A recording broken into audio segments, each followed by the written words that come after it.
Tabaco est excusée, représentée par Laurence Lefebvre. Karima Baziz. Présent. Ami Pelagoun. Présent. Linda Bentifraoun. Présente. Sébastien Braillard est excusé, représenté par Manuela Derangeau. Guillaume Charlemagne. Présent. Bruno Courtois. Présent. Manuela Derangeau. Présente.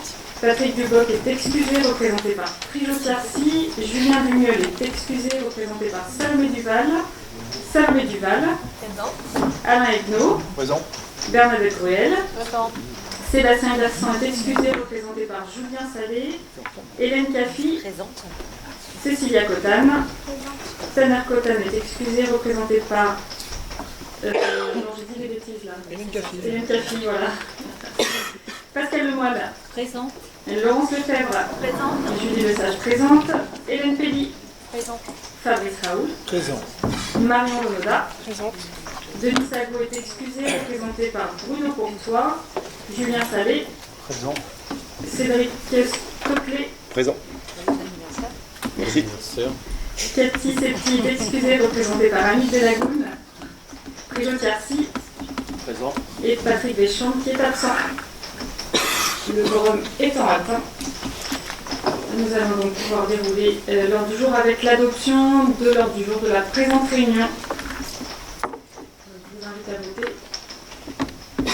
Donc, n'oubliez pas pour les procurations de voter.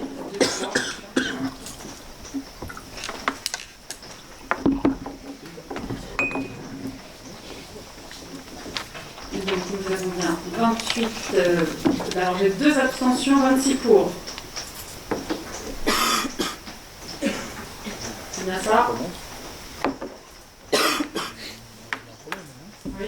Est-ce que vous voulez recommencer le vote? Non, c'est bon pour tout le monde? On va peut-être le recommencer. Alors on peut peut-être recommencer le vote. Monsieur.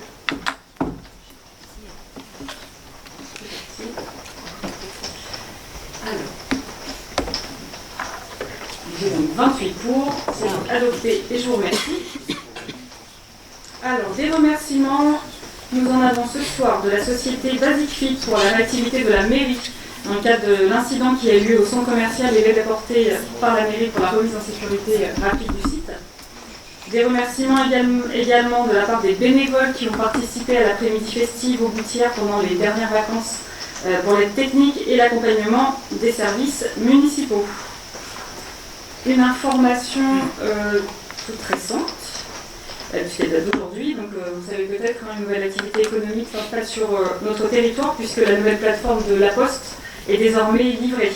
Donc il s'agit de la branche colis et de La Poste, avec 2 activités, une activité de tri des colis à destination régionale et nationale, et une activité de livraison pour une grande partie de la métropole Rouen-Normandie. Voilà l'information, mes chers collègues. Je vous propose de passer d'ores et déjà à la partie direction des finances, avec quelques délibérations ce soir pour les finances. Guillaume Charlemagne. Merci, bonsoir à toutes et à tous. Il s'agit aujourd'hui d'une délibération concernant une demande d'admission en non-valeur présentée par la trésorerie en 2023. La ville a interrogé la trésorerie sur les actions menées pour le recouvrement des sommes dues. Cette dernière a accompli toutes les diligences nécessaires pour ces dossiers. Parmi ces admissions, il est proposé au conseil municipal d'accepter ces titres pour lesquels le comptable invoque une combinaison infructueuse d'actes ou une poursuite sans effet, ou encore un seuil insuffisant de poursuite. Considérant qu'une partie des créances proposées par la trésorerie sont encore récentes et pourraient encore être recouvrées, il est proposé d'admettre en non-valeur uniquement celles antérieures à 2020 listées ci-dessous, avec un total de 2 732 € pour l'année 2016, 2017, 2018, 2019. Merci Guillaume. Est-ce qu'il y a des remarques sur ces délibérations? Je vous invite donc à voter.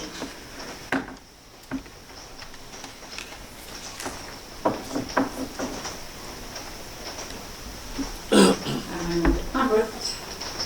J'ai 27 votants, 28 votants, 28 pour, c'est donc adopté. Je vous remercie. J'ai oublié de préciser en introduction de ce conseil que Cédric Stoclet était secrétaire de séance ce soir. Merci Cédric. C'était ton cadeau d'anniversaire. Merci, c'est gentil. Ça me touche vraiment bien. Merci. Le vote du compte de gestion sur le budget principal et le budget transport, on peut présenter les deux délibérations, faire de vote bien sûr. Oui, le compte de gestion dressé par le receveur retrace les opérations budgétaires en dépenses et en recettes selon une présentation analogue au compte administratif en fin d'exercice du budget primitif 2023. Il prend en compte le budget supplémentaire, la décision modificative numéro 1, les titres définitifs de créances à recouvrer, le détail des dépenses effectuées et celui des mandats délivrés, les bordereaux de titres de recettes, les bordereaux de mandats. L'exécution du budget de l'exercice 2023 reprend l'ensemble des opérations effectuées au 1er janvier et au 31 décembre 2023, y compris celles relatives à la journée complémentaire. Donc ces comptes de gestion, pour le coup, puisqu'on est sur deux, doivent être présentés au conseil municipal et arrêtés. Merci Guillaume. Donc, sur le compte de gestion du budget principal, pas de remarques. Donc je vous invite à voter.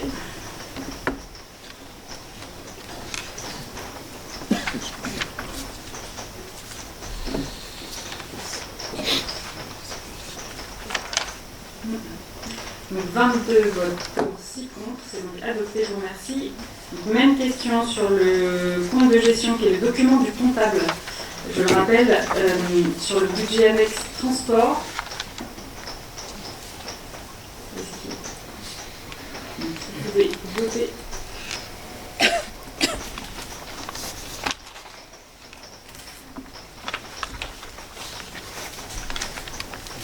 Et 22 votes pour, 6 contre, c'est donc adopté, je vous remercie. Alors, nous devons désigner un président de séance pour le vote des comptes administratifs ville et transport. Je vous propose donc Guillaume Charlemagne comme le président de séance.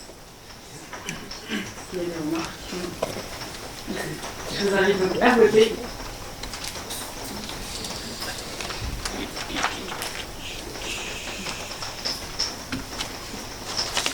Alors, 28 votes pour, c'est donc adopté. Félicitations Guillaume. Merci.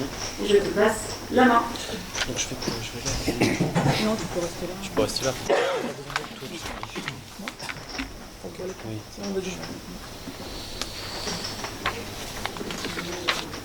Merci. Alors ce que je vous propose, c'est également de grouper le compte administratif du budget principal et du budget annexe transport.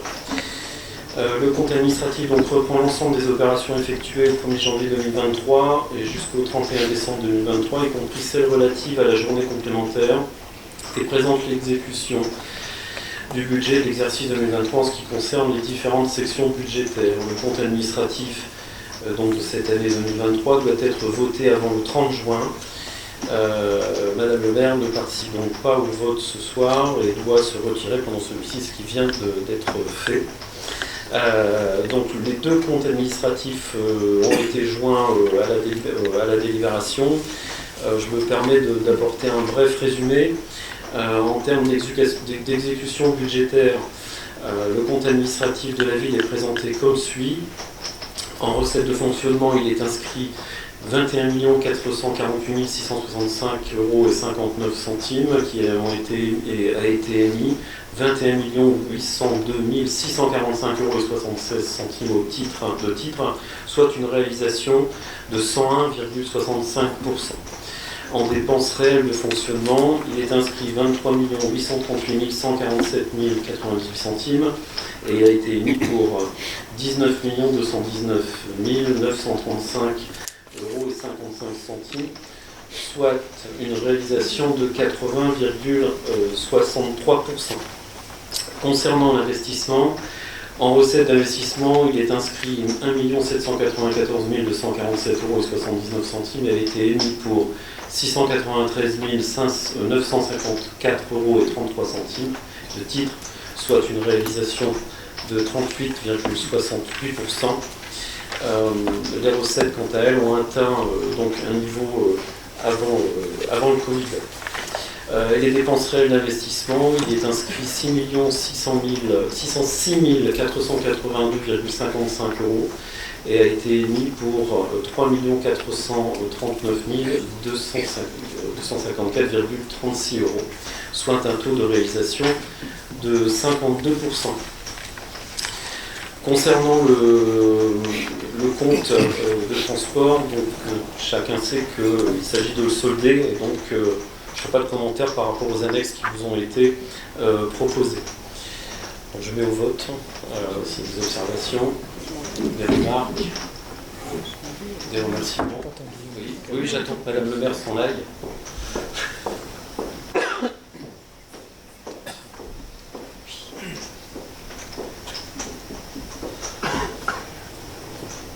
On va vérifier. Oui. Donc, je me propose de mettre au vote. C'est une machine à voter qui tourne. Elle ne peut pas voter. Non, elle ne vote pas. 27. 27, c'est bon. 21 pour. 21 pour et 6 contre.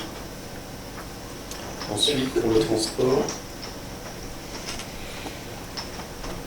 C'est bon.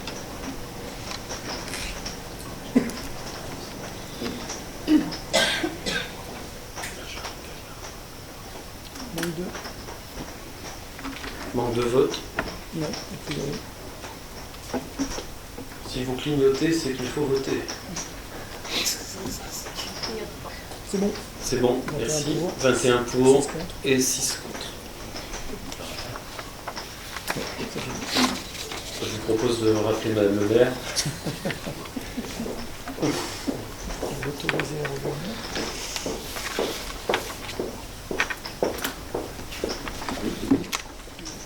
Merci pour ce bref instant. Je vous rends la parole. Ça y est. C'était rapide. Merci Guillaume. On passe donc à la délibération sur l'affectation du résultat, des résultats. Alors, c'est encore moi. Donc, concernant le vote d'affectation des résultats, le budget principal et le budget transport, nous avons donc un résultat de fonctionnement transport de moins 130 283,08 € et un résultat d'investissement transport de moins 125 646 €. Vous avez donc pour le résultat de clôture en investissement sur l'année 2023 470 982,79 € et sur le fonctionnement 6 685 000 € 48,30 centimes, soit un total de 7 156 031 € et 9 centimes. Merci Guillaume. Est-ce qu'il y a des remarques sur cette délibération? Qui peut donc voter sur cette délibération?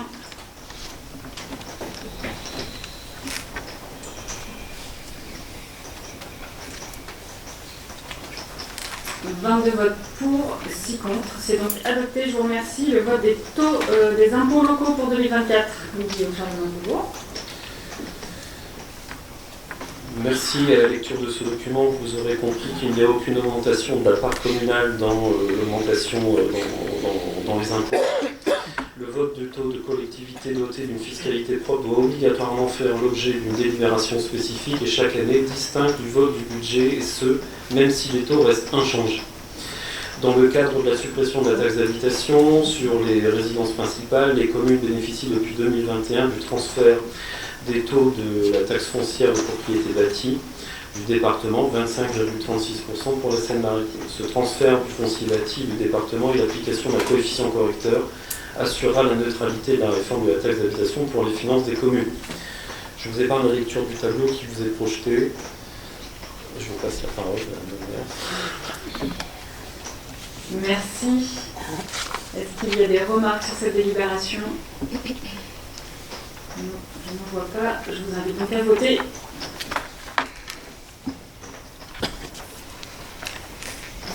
« 28 votes pour, c'est donc adopté à l'unanimité. Je vous remercie. On passe au vote du budget primitif pour l'année 2024. Guillaume.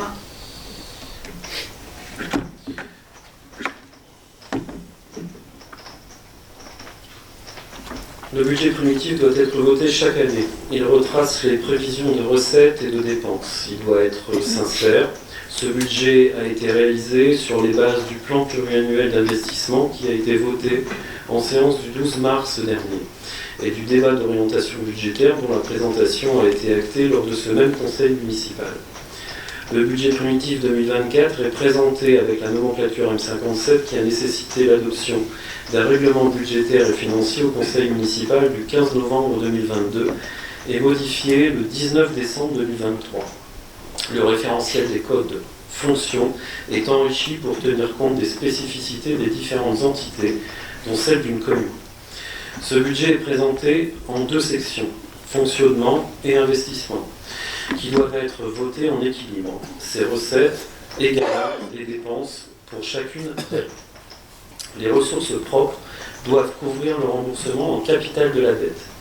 Le projet du budget primitif proposé pour l'exercice 2024 s'équilibre à 28 109 591,77 € en fonctionnement et à 6 472 372,62 € en investissement.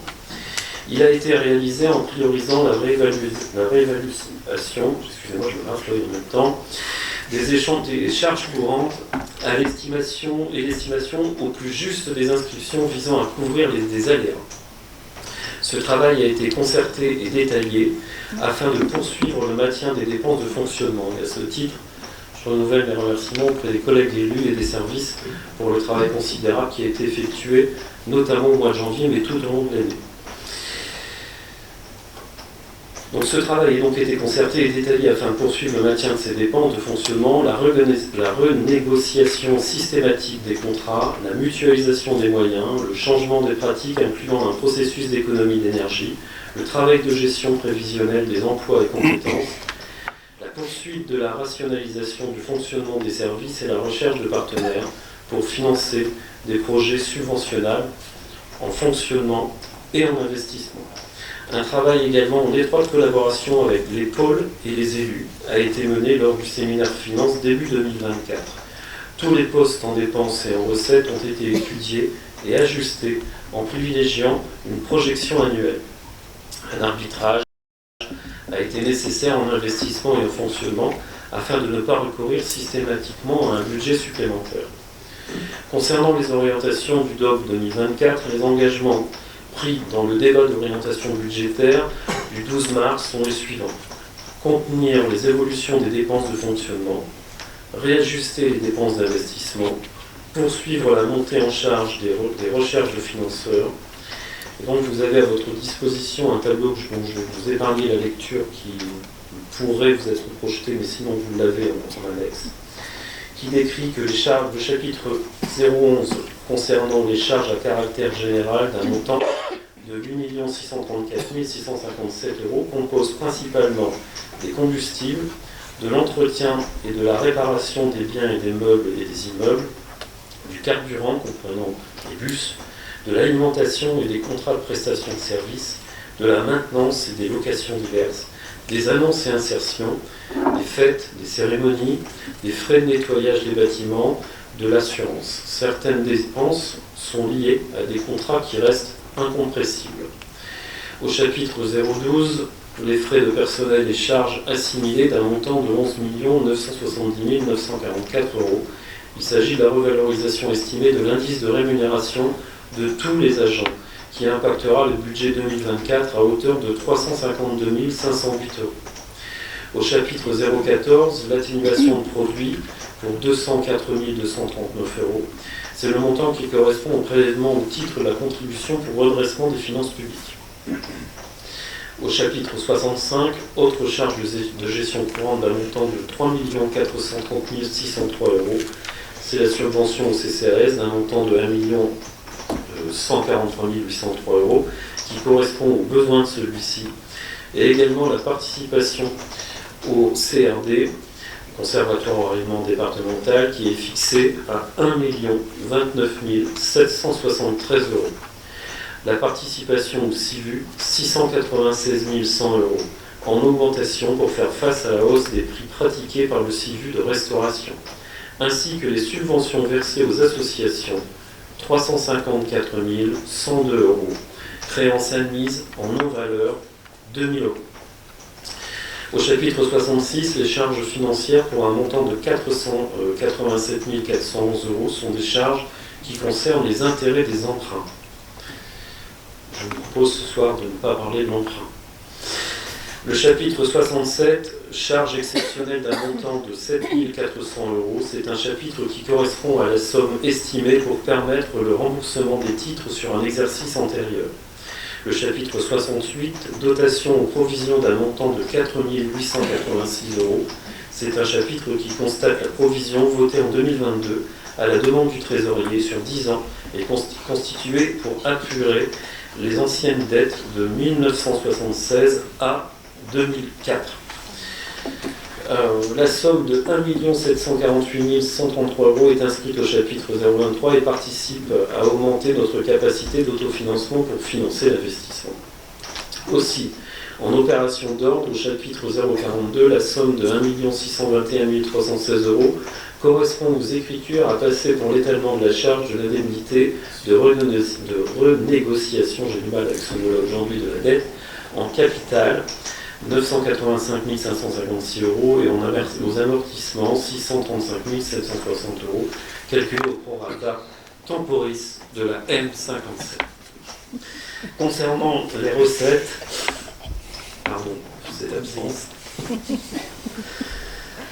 Concernant les recettes, au chapitre 013 sur l'atténuation des charges pour un montant de 278 351 €, ceci concerne la refacturation des personnels du CCAS et de la résidence autonomie, la participation des organismes sociaux au remboursement des accidents du travail, la décharge d'activité de service pour exercice du droit syndical et la part salariale des chèques déjeuners. Le chapitre 70, concernant la vente de produits de prestations de services pour un montant de 909 326 €, concerne la prestation des services aux habitants, cantine, accueil pré ou poste scolaire, centre de loisirs, crèche multi-accueil, piscine. La refacturation du personnel du CIVU de restauration est inscrite à ce chapitre également. De plus, les refacturations des fluides, électricité, chauffage et carburant aux organismes bénéficiant des prix de nos marchés sont présents. Concernant le chapitre 73, impôts et taxes pour un montant de 9 271 302 €, il s'agit de l'absence d'action sur les taux, sur les bases évolueront par l'effet de la loi de finances, notamment sur le coefficient de revalorisation budgétaire forfaitaire. Ce coefficient est lié à l'inflation constatée de novembre N-2 à novembre N-1. Il était de 7,1% en 2023, il est de près de 4% en 2024. Ces recettes sont constituées principalement de compensations versées par la métropole pour plus de 8 200 000 €, de la dotation de solidarité communautaire pour 274 000 €, de fonds national de garantie individuelle des ressources pour environ 654 000 €, de fonds de péréquation des ressources communes et intercommunales pour 90 000 € environ. Concernant le chapitre 713, fiscalité locale pour un montant de 5 735 000 €, il s'agit dans ce chapitre de contributions directes, de taxes sur les pylônes, sur l'électricité locale, sur la publicité extérieure, de taxes également sur les droits de mutation. Pour le chapitre 74, dotation de subvention et participation d'un montant de 4 995 225 €, les compensations de taxes d'habitation sont réintégrées dans la taxe foncière sur le bâti via le mécanisme du coefficient directeur. Pour le chapitre 75, autres produits de gestion courante pour un montant de 80 850 €, ce sont des loyers privés qui ont été évalués en prenant en considération la nouvelle affectation de l'ancienne laverie, la revalorisation de certains loyers votés en décembre dernier et le retour d'un logement affecté à l'accueil des jeunes en pré- et post-scolaire. Pour le chapitre 76, produits financiers pour un montant de 601 203 €, il concerne principalement le montant de fonds de soutien qu'il faut étaler sur la charge de l'IRA, soit jusqu'en 2033, pour 582 458 €. Pour l'équilibre du budget d'investissement, au niveau des dépenses, l'immobilisation corporelle d'un montant de 51 000 €. Ensuite, vous avez l'immobilisation corporelle dans le chapitre 21, pour un montant de 2 072 000 €, qui correspond notamment pour les montants les plus élevés à la renaturation des cours d'école de Victor Hugo et de l'école Buisson, de l'achat d'une balayeuse d'occasion, de l'achat de mobilier également, de l'achat de véhicules, de l'achat de matériel informatique et de téléphonie, de vidéoprojection, également d'achat de matériel pour la police municipale, de 2 bornes PMR pour l'accueil et des espaces sportifs aux Boutières et l'aménagement de 2 jeux Square Varlin et allées et places. Et accessoirement l'amélioration des bâtiments pour une valeur de 648 000 €. Tout cela, je le rappelle, a été présenté au PPI début mars. Pour le chapitre 16, concernant l'emprunt et la dette assimilée d'un montant de 2 260 408 €, j'avais promis de ne pas trop en parler ce soir, donc je vous propose de ne pas développer la thématique, sauf si vous insistez. Au chapitre 10, dotation fonds divers et réserves pour un montant de 110 000 €. Au chapitre 13, une subvention d'investissement pour un montant de 799 000 €. Au chapitre 16, emprunt dette assimilé pour 57 000 €. Et au chapitre 24, des opérations de cession pour 30 000 €. En conclusion, le budget 2024 prend en compte la dégradation prolongée de l'inflation qui se répercute sur un grand nombre de postes de dépenses en fonctionnement. Ces dépenses supplémentaires qui ne seront, dans le meilleur cas, compensées que pour une petite moitié sur des surcoûts constatés sur 2022, sont inscrites avec un souci d'équilibre. La priorité a donc été donnée à une réévaluation des charges courantes et à la diminution des inscriptions visant à couvrir les aléas, la renégociation des contrats, je l'ai bien dit aussi, la mutualisation des moyens et le changement de pratique parallèlement. Eu égard à la hauteur très élevée de l'endettement de la commune, je ne peux pas m'en empêcher, laissant aussi une marge réduite pour les projets d'envergure, la maîtrise des dépenses d'investissement est poursuivie. La municipalité donne donc ainsi une priorité aux besoins de travaux et d'aménagement qui servent et préservent les intérêts des grands couronnés. La fiscalité sera retenue et la réévaluation des tarifs pratiqués pour services rendus est préservée avec l'application d'un taux faible éloigné de la réalité de l'inflation connue en 2023 afin de ne pas impacter la population. Ceci implique pour la commune de supporter un delta entre les tarifs appliqués et le coût réel du service. La priorité est donc donnée en 2024, comme cela a été effectif en 2023, aux recherches de recettes, de fonctionnement, d'investissement auprès des partenaires institutionnels et grâce à une élaboration soignée et argumentée des dossiers de financement présentés. Une veille relative aux appels à projets et aux subventions thématiques est mise en place et une nouvelle démarche relative au mécénat est engagée. Je vous remercie de votre attention. Merci Guillaume. Alors j'ai une prise de parole, Pascal. Je te laisse la parole. Merci.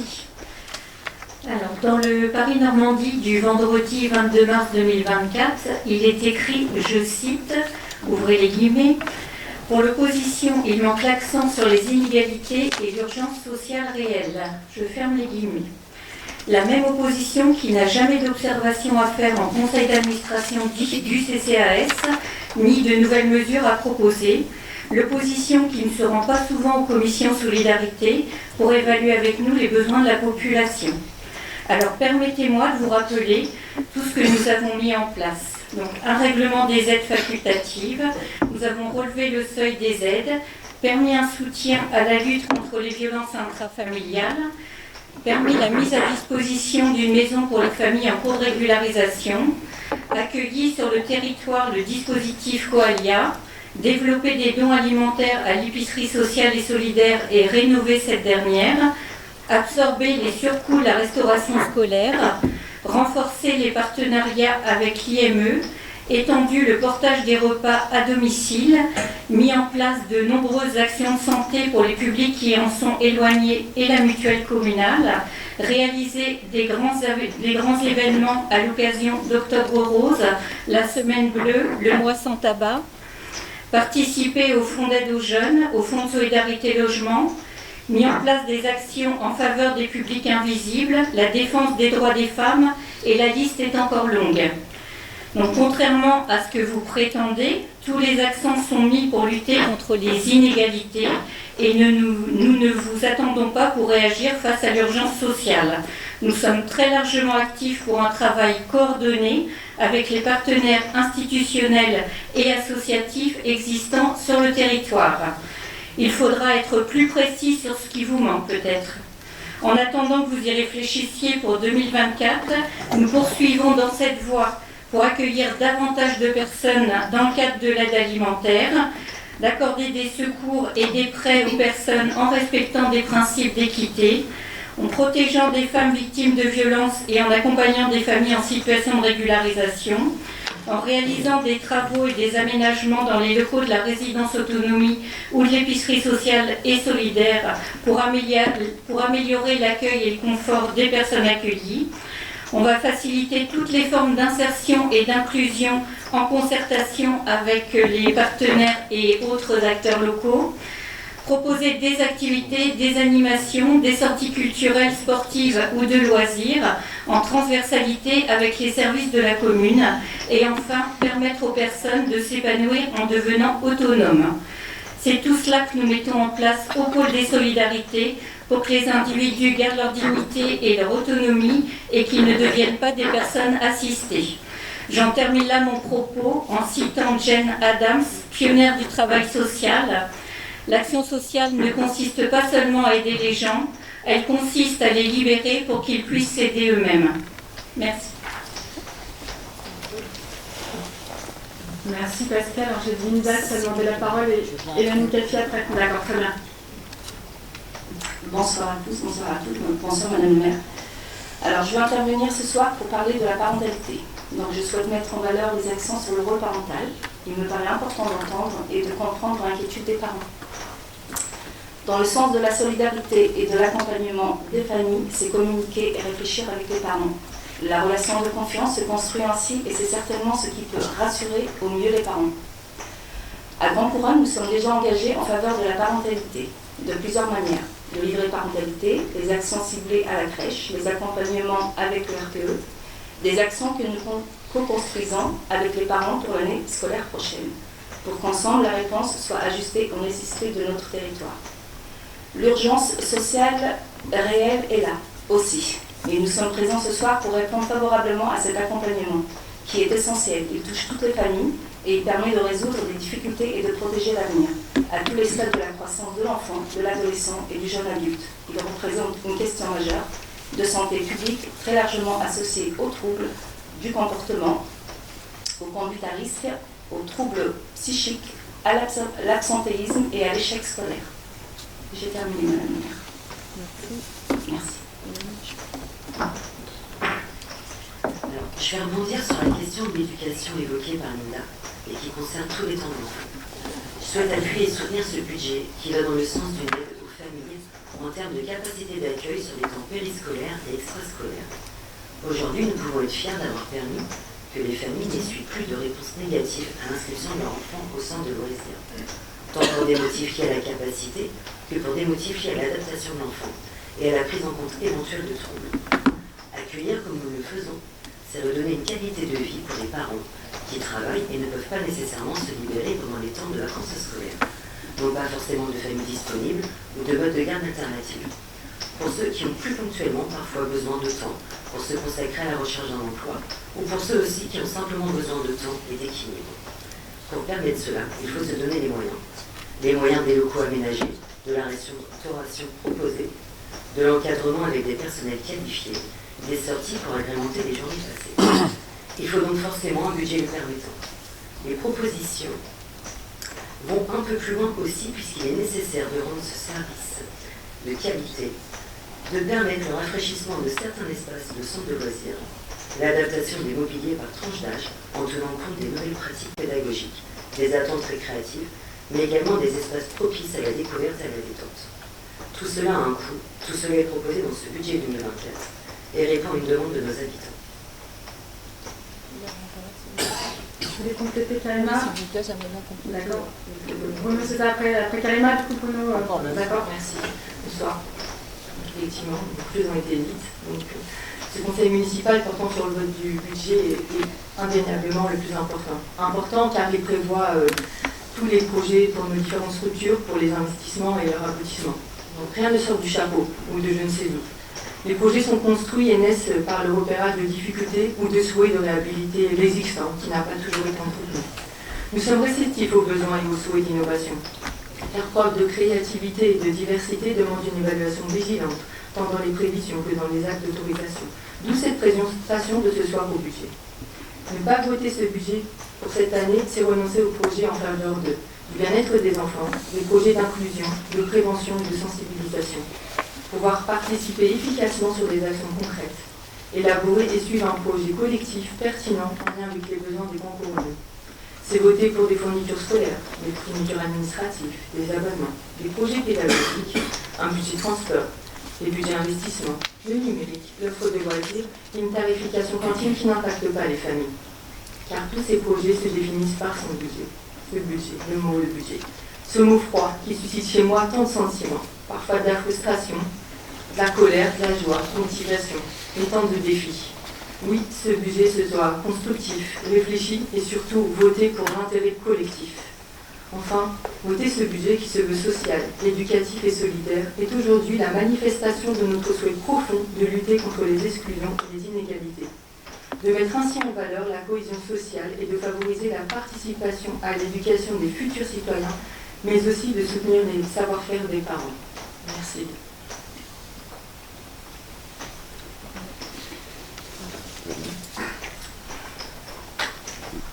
Déclaration de notre groupe. Dans la continuité de nos débats sur les orientations budgétaires, nous devons aborder ce soir le vote du budget annuel 2024. Avant toute chose, permettez-moi de remercier l'ensemble des services de la ville, et en particulier le service des finances. Nous y associons également M. Charlemagne qui, lors du dernier conseil, regrettait de ne pas avoir toute la reconnaissance qu'il pense mériter dans la rédaction des documents budgétaires de la part de l'opposition. Merci. Rien de nouveau dans la présentation de ce budget. Vous n'avez pas atteint vos objectifs. Merci. Pas de baisse des dépenses de fonctionnement, comme vous vous y étiez engagé. Pas de baisse des dépenses de personnel, comme vous étiez également engagé. Pas d'investissement dans la décarbonation du parc automobile. Là encore, le budget 2024 va fortement augmenter dans la consommation des carburants. 54 000 litres pour l'année 2024. On s'apprête à vivre un record, une année record, pardon. Aucune borne de recharge de véhicules électriques installée depuis 3 ans. Nous aurions souhaité un effort dans ce domaine. Une politique de prévention de la délinquance qui est sans effet. Les vols et incendies en répétition, en particulier dans le quartier des Boutières. La situation est dramatique et a atteint son paroxysme. C'était pourtant l'un des thèmes de bataille que vous aviez annoncé en critiquant durant toute la campagne électorale les résultats de l'ancienne majorité. Les commerçants de la ville ferment le rideau un à un. Là encore, votre politique est en échec et j'ai une pensée pour Rome Info qui a été contraint de fermer boutique dernièrement, ainsi que notre ami Karim, commerçant des Boutières, qui a récemment vu son camion partir en fumée, en même temps que tous ses espoirs de développement de son activité professionnelle. Et ici encore, c'est un acte de dégradation volontaire. Toujours pas de réseau de chaleur urbain qui aurait eu un véritable effet sur le pouvoir d'achat des Cournais, comme de la ville, surtout dans le cadre de la crise. Seul motif de satisfaction, la politique culturelle. Et d'ailleurs, notre groupe tient à féliciter LMPI pour son travail. Alors, à l'image de Bruno Le Maire et de la Macronie qui se glorifie de résultats exceptionnels, alors que ce matin même, l'INSEE annonce un déficit record, vous semblez prendre à la légère la situation de la collectivité. Le problème n'est pas la dette, c'est bel et bien les dépenses de fonctionnement. Sans action concrète sur les dépenses, il n'y aura pas de miracle. Pour cela, il faut investir, non pas dans un skatepark à 500 000 €, qui a sans doute son utilité, personne ne le conteste, mais qui ne doit pas être la priorité communale en cette période. À ce sujet, vous n'avez toujours pas communiqué un seul chiffre sur le coût d'entretien de ce parc. Pire encore, vous avez annoncé dans cette instance que les mares seraient entretenues par la métropole, ce qui est totalement faux. Sur ce dossier, nous souhaitons obtenir un tableau complet des coûts d'investissement, des recettes, du coût de fonctionnement en y intégrant les coûts induits, personnel, achats, matériel supplémentaire d'entretien, etc. Nous pensons que les investissements nécessaires doivent être ceux qui réduisent les coûts de fonctionnement de la collectivité et les dépenses énergétiques, tout en réduisant notre empreinte carbone. Si nous ne faisons pas cela maintenant, il sera très compliqué de ne pas être confronté à l'effet ciseau. L'urgence est donc au changement de cap.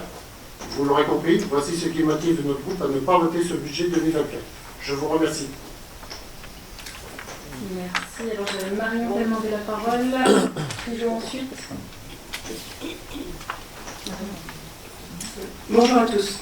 Alors, je souhaite évoquer le projet Écoparc. Notre majorité municipale a pris la décision de réaliser le projet Écoparc dans l'intérêt des Grands Couronnais afin de créer un lieu écologique et dans l'intention de consolider le lien social. Il a été réfléchi autour de 8 axes majeurs. Tout d'abord, l'éducation, avec 2 structures complémentaires pour le savoir rouler à vélo ainsi que la formation des animateurs du centre de loisirs aux animations environnementales et potagères. Puis le sport avec une structure d'évolution sportive comprenant 4 niveaux de difficulté, mais également la biodiversité et l'écologie avec 4 mares et des haies bocagères, sources d'écosystèmes et d'habitats naturels. Nous soutenons le développement économique et agricole durable avec la mise en place d'une activité permacole, de l'aquaponie et d'un jardin potager collectif d'apprentissage. Nous avons également à cœur de préserver le cadre de vie avec un espace clos et l'aménagement paysager, notamment un verger. Nous soutenons l'insertion via des chantiers participatifs, le partenariat avec l'IME et l'épicerie sociale. La participation citoyenne se traduit grâce au groupe Design qui offre la constitution du jardin pédagogique avec le soutien du groupement associatif constitué de Gardère, du Champ des Possibles et de Terre Étincelle. Et enfin, nous encourageons le bien-être et la santé de nos concitoyens en permettant l'implantation d'un producteur agricole ainsi que la production de fruits et de légumes par les enfants du centre de loisirs. Ce projet a été budgété en 2023 et se poursuit en 2024. Concernant le financement, nous avons engagé des crédits à hauteur de 573 000 €, donc 40% de subventions sont déjà accordées. 115 000 € par la métropole, 112 000 € par le département et près de 4 000 € de mécénat de compétences pour les études préalables. D'autres aides financières sont en attente, notamment auprès de l'Agence nationale du sport. Ainsi, nous sommes fiers de pouvoir proposer aux administrés un projet largement subventionné et dont l'intérêt a été démontré à de nombreuses reprises. La recherche de financement depuis 2021 permet la réalisation de ce beau projet. Nous vous savons sensibles aux questions écologiques et sociales et ne comprenons pas vos attaques récurrentes. D'autant plus que lors des mandats précédents, vous étiez incapable d'évaluer précisément les charges de fonctionnement. Nous vous faisons remarquer que le partenariat avec l'IME sur l'entretien des espaces verts, l'entretien quasi nul d'une structure comme les espaces cyclables, les pump track, les chantiers participatifs, les chantiers jeunes, les chantiers d'insertion, les partenariats associatifs participent à la vie et à l'entretien du site. Cette façon de travailler ne correspond certainement pas à ce que vous aviez l'habitude de faire. Je pense notamment aux charges d'entretien de l'anneau cycliste ou des jets d'eau de la place Jean Salem. Nous soulignons également que ce projet a été accueilli très favorablement lors de la réunion publique. Ce projet est beau, utile, moderne, vertueux et financé. Il est producteur d'effets sociaux bénéfiques sur la durée. Son développement se poursuivra progressivement jusqu'en 2026. Merci Marion. Claude, tu as demandé la parole. Alors pour le sport, voter contre ce projet, c'est voter contre la remise en état de la piscine. C'est vouloir mettre à mal les 3 associations sportives résidentes, ainsi que tous les nageurs couronnés qui fréquentent l'établissement. C'est aussi plus largement renoncer à l'entretien des équipements sportifs de la ville. L'expérience a malheureusement montré que le défaut d'entretien était plus coûteux à long terme. Cela reviendra à s'inscrire contre la politique sportive, celle-là même qui a porté ses fruits depuis 4 ans et qui permet cette année d'avoir 32% d'adhérents supplémentaires par rapport à la saison dernière pour l'ensemble des clubs sportifs. Merci toujours. Manuela, tu peux apporter une précision. Oui, quelques précisions. Donc évidemment, je voulais préciser que ne pas voter ce budget ne permettrait pas à nos grands couronnés de maintenir et développer nos actions déjà initiées, donc au sein du Work Up, comme j'ai pu préciser, une structure qui est importante, qui participe à la lutte contre le chômage et l'exclusion. Elle ne permettrait pas aussi de maintenir nos actions de prévention santé, de maintenir nos nombreux forums, comme le Forum pour l'emploi qui aura lieu le 17 avril prochain. Elles ne permettront pas aussi que nos grands couronnés bénéficient de services supplémentaires, de formation, d'information pour le logement, l'accès à l'emploi et la formation. Anne, vous avez demandé la parole également. Oui, merci Madame la maire. Je souhaite aborder ce soir la question cruciale de la sécurité sur notre territoire, une préoccupation majeure à la couronne comme ailleurs. Nous sommes conscients que ce défi n'est pas nouveau et dépasse les frontières des quartiers. Les habitants sont confrontés à une diversité de problèmes qui nécessitent des solutions adaptées. Les effectifs de police municipale, les moyens de défense, les contrôles de vitesse, la vidéoprotection, les systèmes d'alerte, les partenariats avec les autres services de police et le procureur sont des exemples. Bien que des progrès aient été réalisés, nous reconnaissons que le chemin vers une tranquillité renforcée sur notre territoire est encore long. Nous sommes conscients que le maire détient les pouvoirs de police, mais nous croyons également au rôle actif des habitants dans ces enjeux. Des initiatives telles que le dispositif voisin vigilant et solidaire ou les partenariats avec les bailleurs sociaux contribuent à notre succès. Notre administration va encore plus loin en favorisant un suivi de proximité avec les habitants. Nous soutenons fermement le renforcement de l'équipe de médiation, le travail concerté avec le CAPS et l'intensification des diagnostics en marchant en fonction des besoins identifiés. Je rappelle au passage que nous utilisons toutes les aides financières possibles pour financer ces postes et équipements. Les exemples sont nombreux. Je partage celui des postes de médiateurs adultes relais qui sont financés à 95% par la préfecture, donc l'État. Oui, cela nous fait 2 postes de plus, mais comment se passer de cette opportunité lorsque les besoins sur le terrain sont criants et que le coût est minime? Ce soir, on aura une délibération présentant une demande auprès du FIPD pour le développement des vidéoprotections. Là encore, un exemple des aides financières que nous sollicitons. En tant qu'élus de la majorité, nous nous engageons sur le terrain, à l'écoute des habitants, pour aborder de front les difficultés et répondre aux préoccupations de chacun. Nous n'abordons pas ces questions, à travers le prisme des réseaux sociaux ou depuis une tour d'ivoire politique. Notre objectif n'est pas d'attiser la peur, le découragement ou la haine, mais de travailler pour améliorer la qualité de vie, la tranquillité et la sécurité de tous. Merci. Merci Hamid. Fabrice. Je vais revenir sur ce que disait notre collègue Bruno et sur la décarbonisation. Alors je sais que c'est un sujet qui tient à cœur Julien. C'est dommage qu'il ne soit pas là ce soir, mais vous lui ferez part de mon message ou de mon intervention. On parle du réseau de chaleur. Le réseau de chaleur, vous l'avez bien compris, c'est une compétence métropolitaine. Et nous sommes toujours en négociation avec la métropole pour justement mettre en place ce réseau. Ce n'est pas quelque chose qui se fait comme ça en 4 ans qu'on est là. Je pense que dans le futur mandat, s'il y a futur mandat, le nôtre ou le vôtre, peu importe, c'est quelque chose qui est tout à fait envisageable.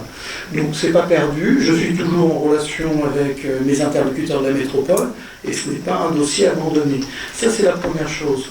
Vous parlez de décarbonisation, de bilan carbone. Dois-je vous rappeler l'état du parc automobile que nous avons découvert, non, mais que nous avons pris en charge lors de notre arrivée. Et moi, de la même façon, en tant qu'adjoint à la délégation au CTM. On est en train, mais vous ne le savez peut-être pas, mais on le répète suffisamment, donc c'est assez étonnant, on est en train de remplacer le parc automobile, voitures thermiques, diesel, essence, etc., par des voitures électriques. Donc si on ne s'inscrit pas dans de la transition écologique et dans de la décarbonalisation, je ne sais pas ce que c'est. Concernant les bornes électriques, vous en avez 2 déjà posées. Là encore, je répète que c'est une compétence métropolitaine. Donc on est en train de discuter avec la métropole pour installer ne serait-ce que quelques bornes électriques qui vont arriver très prochainement sur la nouvelle place du capitaine Cauchois. Là aussi, il faut être patient, elle vient d'être réceptionnée, donc ça va dans le bon sens. Je crois que c'est 2 ou 3 bornes qui vont arriver. Et puis il va y avoir, mais on va suivre le déploiement de la métropole. On est tributaire également de ce qui va être fait sur la voirie, puisque compétence voirie, compétence métropole. Donc on est très attentif à ce genre de préoccupation. Et sachez que nous menons ce combat, moi je vois la métropole tous les 15 jours. Ce sont des messages que je répète à longueur de temps. Et un peu de patience, rassurez Julien Dugnol, ça va arriver. Et puis je donnerai des précisions comme ça au fur et à mesure de l'avancée de nos différents projets. Merci. Alain Guillaume. Oui, donc effectivement, je voudrais rebondir sur ce que le micro, alors. Et... micro. Attends. Je parle pas assez fort, c'est ça? Non, il faut... Bon, je voudrais rebondir sur ce qu'a dit Fabrice et ce qu'a dit Bruno concernant la décarbonation. Alors en fait, je ne comprends pas très bien l'argument qui consiste à dire qu'il n'y a pas de choses qui sont faites pour la décarbonation. Parce que déjà, on a parlé lors du DOB, notre mandat fait la part belle aux investissements en faveur de l'environnement. Marion vient de nous expliquer que l'écoparc représente un formidable outil éducatif pour tous les jeunes et les moins jeunes de Grande Couronne. Il prépare les générations actuelles et futures à cette adaptation nécessaire due au changement climatique. Les végétalisations ou renaturations, qu'elles soient des écoles, des parkings, des cimetières et j'en passe, participent à la collecte de l'eau. Certaines de nos régions commencent à se préparer à des stress hydriques de plus en plus forts et fréquents. Notre région ne manquera pas dans les décennies qui viennent de subir ces phénomènes. Ces différents investissements à l'échelle de notre commune sont là pour contenir cette échéance et sont indispensables pour l'avenir de nos enfants et de nos petits-enfants. Comme chacun sait, ce fameux réchauffement climatique dont on nous parle est essentiellement la conséquence de l'activité humaine. Les énergies fossiles tiennent toujours la corde et sont malheureusement loin d'être remplacées dans un avenir proche. Chacun de nous, par son comportement de tous les jours, peut mettre sa pierre à l'édifice vers un objectif de sobriété. Au niveau municipal, un vaste programme d'économie d'énergie est en route. Remplacement des véhicules vieillissants par des véhicules électriques, Fabrice vient de nous le confirmer. Isolation thermique des bâtiments, exemple, Prévert et Victor Hugo élémentaire. Remplacement des éclairages intérieurs et extérieurs par des solutions moins énergivores. Études pour la pose de panneaux solaires sur certains bâtiments municipaux. Aussi toujours dans la sobriété, une action innovante. La construction du bâtiment d'accueil périscolaire Victor Hugo élémentaire se fera avec des matériaux de réemploi. Des pistes cyclables vont bientôt apparaître dans la ville. Des rencontres avec les techniciens de la métropole sont en cours pour en définir les contours. Comme nous pouvons le constater, ce budget fait la part belle à l'environnement et comme déjà évoqué, pour 2024, renaturation de l'école Buisson, renaturation de l'école Victor Hugo élémentaire, construction d'un nouveau bâtiment périscolaire pour Victor Hugo élémentaire. Tous ces projets font l'objet de recherches de subventions. Ils sont aujourd'hui subventionnés entre 50 à 70%. Merci. Merci Alain. Hélène. Bonsoir. Le budget et la question culturelle. Alors, quand il est question de budget, la culture frémit souvent, puisqu'il est en général question de rabotage. Alors, pour financer nos actions culturelles, faisons un petit retour en arrière. Même si le phénomène s'était déjà amorcé, la pandémie Covid a accéléré les comportements du type méfiance de l'autre et repli sur soi. Dans un monde hyper connecté, où nos accès à la connaissance et à l'information sont exponentiels. Pourtant, nous sommes de plus en plus ignorants. Alors je vous propose de mettre en corrélation les définitions de la méconnaissance et nos actions culturelles et solidaires. La méconnaissance, c'est l'action de méconnaître. J'espère que ça vous a permis d'avancer. Pour ce qui est de méconnaître, plusieurs définitions s'imposent. Cela signifierait ignorer volontairement, refuser de prendre en compte. Alors à Grande Couronne, comment luttons-nous ? Nous ouvrons, à chaque vacances scolaires, l'avant-scène à des résidences d'artistes. Quelques exemples. Résidence de la compagnie Corps de Brume, qui a ainsi pu travailler à son rythme sur sa création comme un poisson en cage. Création sur le handicap invisible, parce qu'à Grande Couronne, nous parlons de ces sujets que sont l'endométriose, la fibromyalgie, ces handicaps invisibles, avec des intervenants et des tables rondes ouvertes à toutes les questions. Résidence de la compagnie La Dissidence, qui a ainsi pu travailler sur sa création la plus précieuse des marchandises. Car il faut, sans relâche, parler de l'Holocauste pendant la Seconde Guerre mondiale. Non, Monsieur Le Pen, les chambres à gaz ne sont pas un point de détail de l'histoire de la Deuxième Guerre mondiale. Nous ne manquons pas de continuer à dénoncer les drames humains, anciens et actuels. Méconnaître, c'est aussi ne pas reconnaître une personne ou une chose pour ce qu'elle est, se méprendre sur une personne ou une chose. Depuis quelques années, nous célébrons le 8 mars. Le respect des droits de la femme ne peuvent plus se limiter à un bouquet de fleurs. Au passage, que penser symboliquement de ce cadeau aux femmes qui consisterait à offrir une plante morte, aussi jolie soit-elle? Je pense que les fleuristes m'adorent. Les femmes sont bien vivantes, sauf quand elles meurent sous les coups suite aux violences intrafamiliales qu'elles subissent. Là aussi, la ville se positionne. Aujourd'hui, à l'avant-scène, je me porte bien. Nous faisons le choix d'une programmation diversifiée à l'avant-scène. C'est notre rôle de service public, de faire découvrir des musiques, des voix, des danses, des pièces de théâtre variées. Pour que nous apprenions à connaître l'autre tel qu'il est dans ses différences, pour lutter contre les préjugés, pour ne pas limiter, voire enfermer un groupe dans sa culture d'origine. Ne nous méprenons pas. Chaque habitant a le droit d'entrer dans les lieux culturels comme il est. Enfin, se méconnaître, oublier ce que l'on est, se tromper sur soi-même. Nous avons œuvré pour tisser des liens avec des partenaires extérieurs à la ville, pour faire rayonner la ville.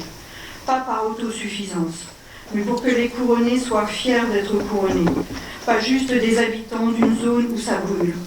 D'ailleurs, si la presse pouvait aussi communiquer sur les nombreuses et belles actions mises en place, ça nous aiderait. Alors pour toutes ces raisons-là, je soutiens ce budget et je remercie l'équipe municipale de maintenir le budget culturel. Merci Hélène. Est-ce qu'il y a d'autres prises de parole, d'autres interventions? Je n'en vois pas. Guillaume, oui. Une conclusion? Oui, je vous remercie. Merci à tous pour votre participation active. Donc c'est l'élu qui récolte 100% des votes défavorables de l'opposition qui vous parle, puisque sur le fond, ce qui est intéressant dans ces débats, c'est que vous votez favorablement pour toutes les actions systématiquement au conseil municipal, mais vous êtes contre le financement de ces actions, ce qui est un paradoxe permanent ou un oxymore, je ne sais même pas comment le qualifier, mais peu importe. Je conclurai en 3 points rapides. Je vous remercie de vos remerciements. C'est, comme disait Georges Marchais, le temps de vivre, c'est le temps d'aimer. Et j'ai l'impression que ce soir, il y a une forme d'histoire d'amour qui naît entre nous. Malheureusement, ce qui nous sépare, visiblement, c'est uniquement les questions budgétaires. Mais je répète que je suis ravi, et c'est aussi la preuve d'amour que j'ai auprès de mes collègues, de tout le travail transversal qui est engagé avec une responsabilité de chaque instant. Moi, je suis prêt à répondre en deuxième point à votre commande. Sur le fond, c'est un peu une commande que vous passez sur le tableau d'investissement. Mais je vous rappelle que pour cela, on a des temps qui sont fixés, institutionnels, des temps d'échange qui s'appellent des commissions auxquelles vous ne siégez jamais, quelle que soit la date qu'on fixe et quel que soit le délai où vous avez les dates. Donc soit vos élus de terrain qui ne sont pas de terrain auraient peut-être une réflexion à avoir sur leur présence effective et vous pouvez tout à fait vous siéger à la place de vos collègues qu'on ne voit jamais. Et pour le coup, on pourrait nettement débattre de toutes ces questions plutôt que de s'invectiver sur des détails, pardonnez-moi de le dire comme ça, en conseil municipal. Vous avez en effet, j'ai lu avec attention Paris-Normandie, et je ne le dis pas parce que la journaliste est présente aujourd'hui dans la salle, mais en effet, il manque l'accent sur les inégalités. C'est ce que vous avez affirmé auprès de la presse. Je l'ai relu pendant l'intervention de Pascal. Moi, j'ai envie de vous dire, si vous votez contre ce budget, ça veut dire que vous mettez en l'air toute la politique sociale qu'on est en train de mettre en place. Et ça, on aura l'occasion de le répéter. Donc, Je ne comprends pas ce positionnement qui est systématiquement d'appuyer sur le bouton moins quand on parle des finances. Je pense que c'est à la fois refuser la responsabilité du mandat précédent, des mandats précédents, et à la fois un manque de projection concrète sur la réalité de la vie, baisser le coût des salariés, je ne sais pas ce que ça veut dire. Moi je suis ravi que le point d'indice ait augmenté, je suis ravi qu'on puisse donner le maximum de primes qu'on pourrait donner aux salariés. Après on fait ce qu'on peut avec la réalité du terrain. Donc voilà, Madame le maire, je me tais, je pense que je prends suffisamment la parole comme ça au conseil municipal. Donc merci à vous. Merci Guillaume pour ces précisions. Est-ce qu'il y a d'autres interventions, d'autres prises de parole? Alors pour conclure, avant de procéder au vote, je vais aller dans le sens de ce que vient de dire Guillaume Charlemagne. Je vais quand même apporter quelques précisions parce que, si je comprends bien, ce budget est à peine présenté et parce que vous l'avez certainement mal lu, vous annoncez que votre groupe votera contre ce budget finalement. Contre celui-là, contre les précédents, contre les prochains certainement aussi. Je veux donc à vouloir bloquer les projets de la ville, décisions prises sans péril et sans gloire finalement, parce que vous savez que nos projets verront le jour quand même, et ils verront le jour parce que par bonheur vous êtes en minorité autour de cette table à représenter et les couronner, c'est ce qui les sauve. Quand on vous écoute, il est facile de comprendre que ce vote contre n'a vocation qu'à servir à un ego ou un orgueil, mais certainement pas l'intérêt des habitants et leur demande. Vous êtes dangereusement tourné vers vous-même, l'intérêt général ne vous intéresse pas. Mais dites-moi, pourquoi ce vote contre, puisque votre intervention ne l'explique pas clairement contre, comme toutes les autres d'ailleurs? Peut-être par manque de visibilité, quand on sait qu'il n'y a jamais eu de PPI avant cette municipalité, qu'aucune commission finance n'était tenue avec la transmission des documents préparatoires avant cette municipalité, que c'est vous qui avez rejeté la main tendue pour des rencontres régulières, pour un travail concerté. Vous n'y voyez rien parce que vous ne voulez pas voir. Ou est-ce que vous votez contre parce que les dépenses ne sont pas suffisamment en baisse? Nous n'avons pas promis de faire stagner ou baisser l'inflation nationale ou mondiale, nous avons promis de maîtriser les dépenses de fonctionnement, et c'est ce que nous faisons. Permettez-moi d'ailleurs une remarque sur ce sujet, puisque je lisais également la presse récemment, et je disais que M. Sago constatait que les dépenses de personnel et les dépenses de fonctionnement se sont accélérées. Vous le confirmez ce soir. Mais qu'est-ce qui s'est accéléré? Où est-ce que c'est écrit dans notre projet pour qu'on couronne que nous avons promis de baisser les dépenses de fonctionnement? Je ne le vois nulle part. En revanche, ce qui est écrit, je vais vous le lire, il est écrit « Maîtriser les dépenses pour que chaque euro dépensé trouve sa justification ». Alors, peut-être vous traduisez comme une baisse des dépenses de fonctionnement. Alors allons-y. Je vous prends au mot. On va regarder quelques chapitres. Par exemple, le chapitre 11 qui concerne les dépenses à caractère général. Si on fait une comparaison depuis 2015 jusqu'à 2023, pour ce qui est des fournitures enfants-jeunesse, ces dépenses pour l'année 2023 s'élèvent à 132 000 €, alors qu'elles étaient de 190 000 € en 2015. Les factures d'eau, plus basses également en 2023, puisqu'elles étaient de 84 000 € en 2023, alors qu'en 2016, elles étaient de 127 000 €. Même chose pour l'électricité, pour l'alimentation hors coût de la restauration scolaire, on parle des vins d'honneur, avec un montant divisé par 2 par rapport à 2015. Même chose pour les fournitures stockables, non stockables. Alors effectivement, s'il y a une chose qui augmente, ce sont bien les réparations de bâtiments, réparations sur le matériel. Alors je ne comprends pas en quoi ça n'est pas maîtrisé, sachant qu'on a dû faire face à la crise Covid, à la hausse de l'énergie, à l'inflation, à des charges de réparation, aux charges de personnel qui augmentent, mais je vais y revenir aussi. 19 millions de charges en fonctionnement, c'est 100 000 € près ce que nous avions en 2018. 100 000 €. Et c'est 500 000 € de moins qu'en 2015.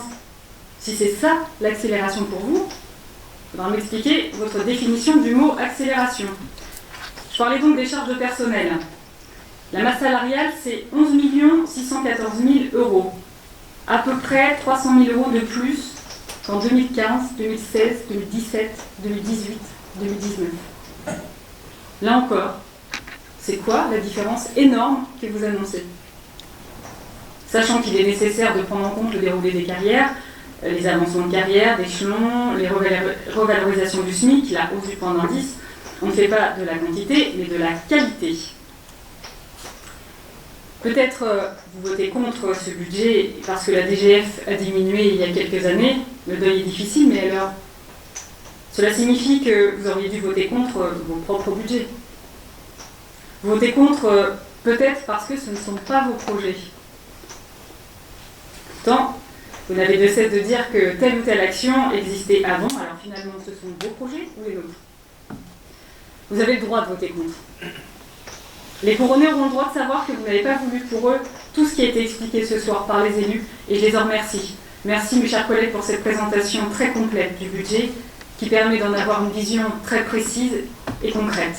Merci également aux services municipaux qui l'ont préparé, particulièrement au service finances dirigé par Virginie Genestra et Géraldine Bois-Perret, notre directrice générale des services. Ce soir, les couronnés sauront que pour satisfaire votre triste déception aux élections municipales, vous êtes capables de vouloir les priver de tout ça. Sur ce, mes chers collègues, je vais vous inviter à voter sur le budget primitif pour l'année 2024.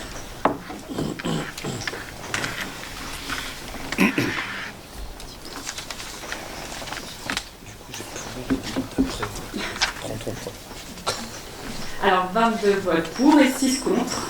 Le budget est donc adopté. Alors, la délibération suivante, le vote de l'acompte de la subvention de fonctionnement pour le CCS.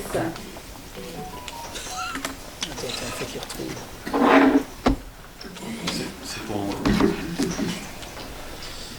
Excusez-moi, mais avec toutes les délibérations, j'ai perdu le numéro de page et on est en train de la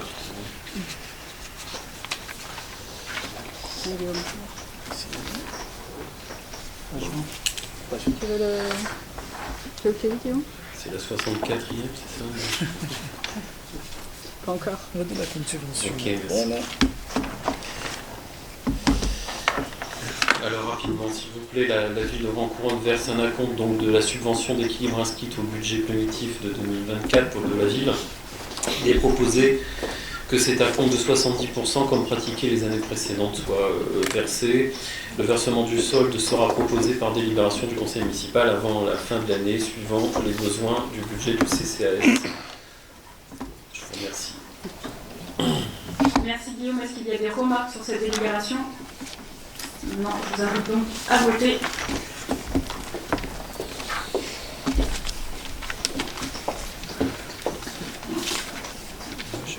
« 28 votes pour, c'est donc adopté et je vous en remercie. Nous en avons terminé avec la direction des finances et nous passons donc à la direction des ressources humaines avec une première délibération sur les créations et suppressions de postes. Vous retrouvez les modifications sur le tableau des effectifs, une délibération que l'on a l'habitude de passer et des créations-suppressions qui sont pour l'essentiel dues à des avancements, j'en parlais tout à l'heure, des avancements de grade ou des promotions après le site à concours. Est-ce qu'il y a des remarques sur cette délibération? Non, je n'en vois pas. Je vous invite donc à voter sur cette délibération.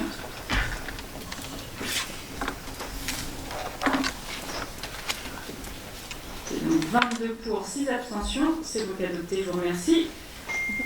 Passons donc à la délibération sur l'adhésion en mission optionnelle du centre de gestion, qui est un renouvellement d'adhésion.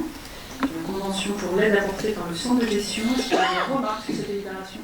Je ne vois pas. Je vous invite donc à voter sur cette délibération.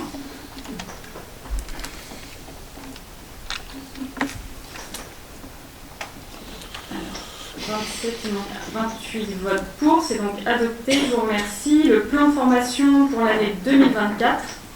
Donc un plan de formation que vous avez l'habitude de voir chaque année, donc qui présente des formations à la fois pour des préparations concours, comme j'en parlais à l'instant, des formations spécifiques à certains métiers, formation continue. Vous avez tout le détail dans le document qui vous est joint. Est-ce qu'il y a des remarques sur cette délibération? Je n'en vois pas. Je vous invite donc à voter.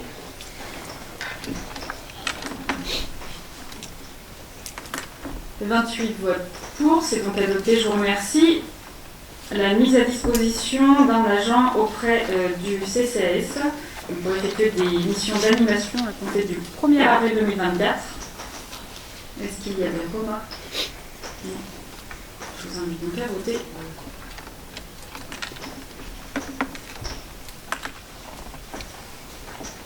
« 28 votes pour, c'est donc adopté, je vous remercie.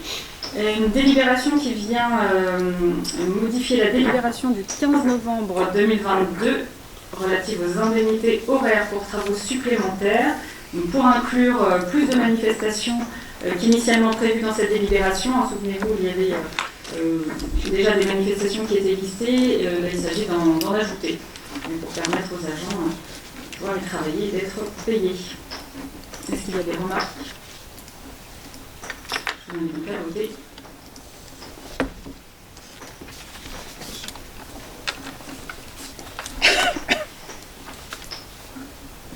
Il manque un vote.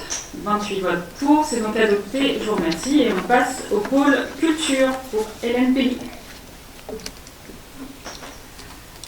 Alors, pour le pôle culture, une convention pour une résidence d'artistes, première semaine des vacances. Résidence d'artistes pour la compagnie Genèse, menée par Nicolas Quesnel, qui continue son travail sur la création de son spectacle Sous silence, qui a pour ambition de lutter contre le harcèlement sexuel. Le harcèlement scolaire.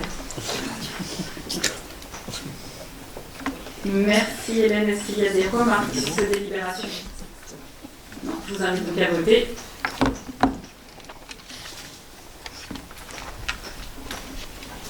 « 28 votes pour, c'est donc adopté, je vous remercie.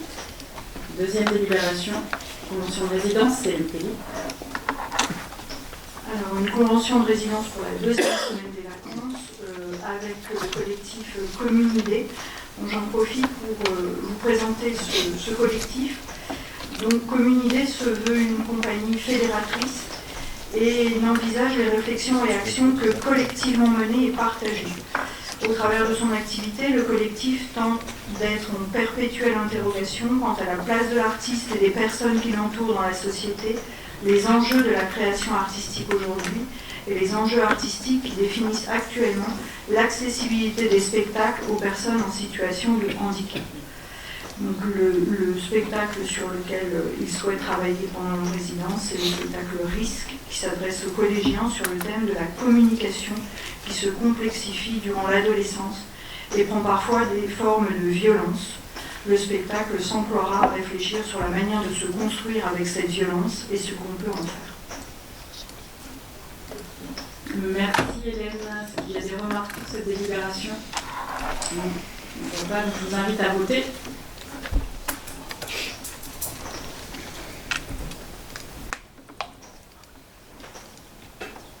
« 28 votes pour, c'est donc adopté, je vous remercie. On passe au pôle temps de l'enfant avec les cadeaux aux élèves de CP. Karima Daziz. Oui, donc la reconduite des cadeaux offerts aux élèves de CP et de CM2. Donc un dictionnaire pour les CP et une calculatrice pour les CM2. Merci Karima. Alors, il y a deux délibérations. Donc d'abord les cadeaux aux élèves de CM2.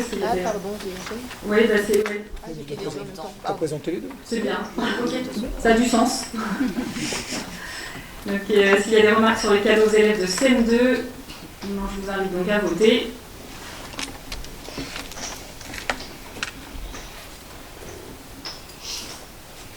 « 28 votes pour, c'est donc adopté, je vous remercie. Et même question pour les cadeaux offerts aux élèves de CP. Pas de remarques, donc vous pouvez voter. «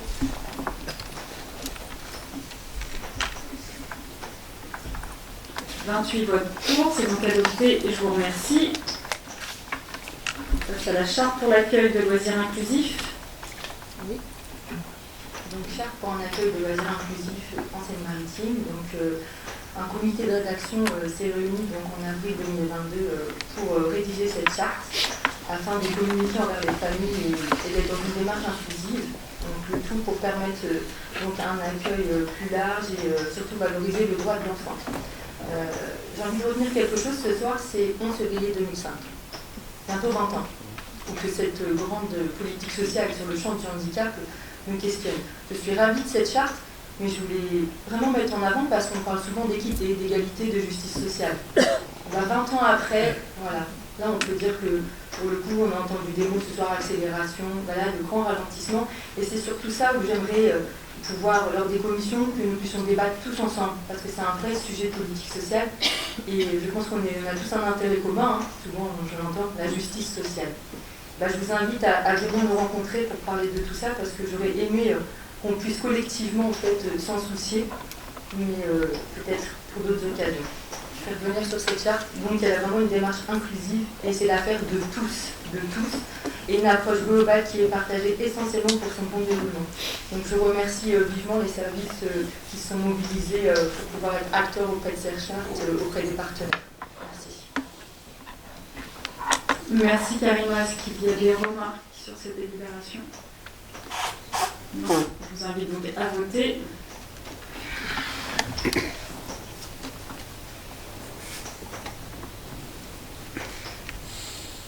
Le 28 votes pour, c'est donc adopté, je vous remercie.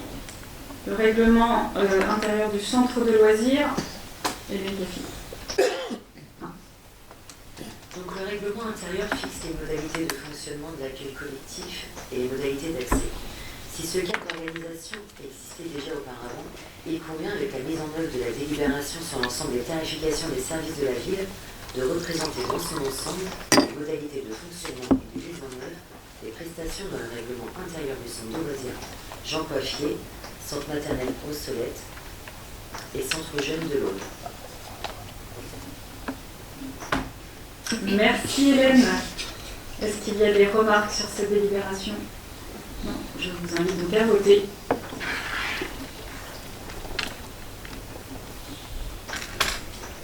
Le 28 votes pour, c'est donc adopté. La participation à la journée nationale des assistantes maternelles, Linda. Oui, c'est une participation à la journée nationale des assistants maternels 2024. Donc ça a été créé en 2005. Donc la journée nationale des assistants maternels met à l'honneur cette profession essentielle pour aider les jeunes parents à concilier activité professionnelle, garde des enfants et vie de tous les jours. Tous les ans, une journée d'échange est proposée. Dans cette année, 19 relais petite enfance du département de Seine-Maritime organisent le 16 novembre 2024 à la Halle aux Toiles de Rouen une journée de rencontre sur le thème « Regarde-moi, je suis un explorateur » avec des conférences et des ateliers. Donc un appel au soutien financier est réalisé pour la tenue de cette journée. Il est donc demandé de participer financièrement à hauteur de 200 € pour l'organisation de la journée de réflexion professionnelle des assistants maternels en 2024 à Rouen. Merci Linda. Est-ce qu'il y a des remarques sur cette délibération? Non, je ne vois pas. Je vous invite donc à voter.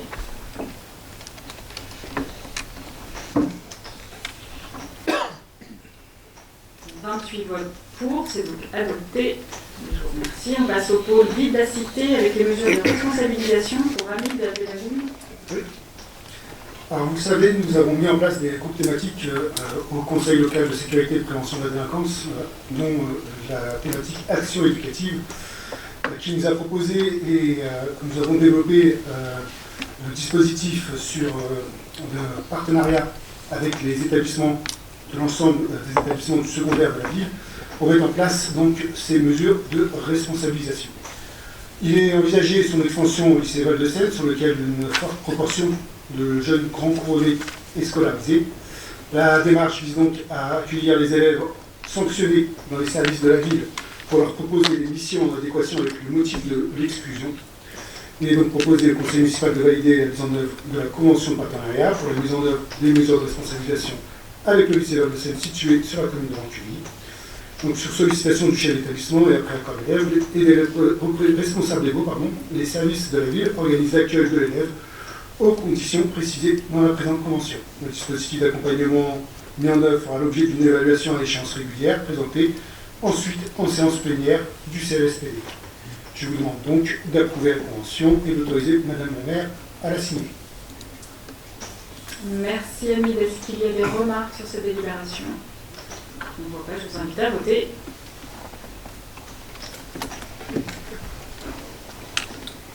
Le 28 votes pour, c'est donc adopté, je vous remercie. L'adhésion au club des managers de centre-ville. Fabrice? Tu voulais la prendre, Amélie? Non, vas-y. Je vais y aller. En l'absence de Taner Cotan. Ah, pardon. Quelqu'un a coupé ça? Non, oui, non, il est coupé. Oui, en l'absence de Taner Cotan, je prends cette délibération aux grandes dames d'Amine, mais c'est pas très très grave. Il s'agit ici d'une adhésion au club des managers des centres-villes. C'est une cotisation de 70 € par an qui permet à l'agent en charge de l'action économique d'avoir une veille réglementaire et un appui technique de cette association, et puis aussi de profiter de nombreuses formations tout au long de l'année. Sachant pour compléter que la ville fait aussi partie d'un comité de travail au sein de la métropole Normandie. Sur les 71 communes, nous sommes 5 communes dans ce groupement avec Boissel, Sotteville, Saint-Étienne et Grand-Quevilly, à faire partie d'un comité de travail sur le commerce et le dynamisme commercial local. Donc, on nous a accueillis il y a quelques semaines ici à Grand Couronne, donc c'est une bonne chose et l'adhésion à ce club des managers en fait partie. Est-ce qu'il y a des remarques sur cette délibération? Bruno Courtois. Juste une petite question, est-ce que ça s'applique à l'ensemble des quartiers de la ville?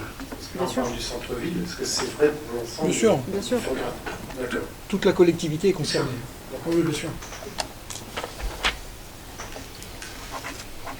S'il n'y a pas d'autres remarques, je vous invite donc à voter.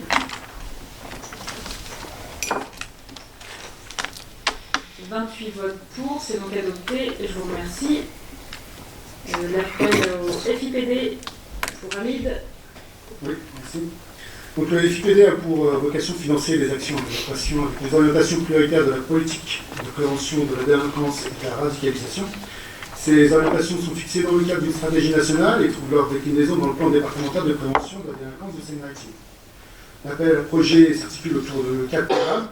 Il est proposé au conseil municipal de répondre à l'appel à projet dans le cadre des programmes DES, prévention de la délinquance, projet de sécurisation et d'équipement de la police municipale. Et nous proposons une déclinaison de plusieurs fiches actions sur les champs suivants. Prévention de la délinquance, personnes vulnérables, écouter, repérer, informer et accompagner les victimes de violences sexistes. L'objet de cette fiche action porte sur le travail d'information à faire auprès des femmes victimes de violences et ou de toute personne témoin de ces agissements. Les premières prises de contact ont permis d'élaborer une première piste de travail avec le CIDFF. L'objectif porte sur la mise en place de permanences locales à destination de la population, et ce, sur plusieurs sites de la commune, pôle des solidarités, services hip-hop, et dans les locaux disponibles sur les différents quartiers QPV d'Hydro-Poutier-Amélie. Ce partenariat permettra par ailleurs d'alimenter la cellule de veille que souhaite constituer la ville, mais également de former les personnels. La subvention sollicitée dans le cadre de ce projet s'élève à 4 millions. Fiche action chantier éducatif et chantier jeune, avec un montant de subvention à 10 000 €. Fiche action sur la stratégie d'implantation de la vidéoprotection, avec un montant de subvention de 41 242 €. Fiche action sur l'achat d'un cinomètre laser True Speed pour un montant de 2 204 €. Une fiche action sur le plan particulier de mise en sécurité TPMS dans les écoles, avec un montant de 11 758 €. Fiche action sur l'achat de radios de télétransmission pour la police municipale, avec un montant de 2 922 €. Donc je vous demande de bien autoriser Madame le maire à solliciter le fonds interministériel de prévention de la délinquance auprès des services de la préfecture dans le cadre des programmes DES. Merci Hamid. Est-ce qu'il y a des remarques sur cette délibération? Je ne vois pas. Je vous invite à voter.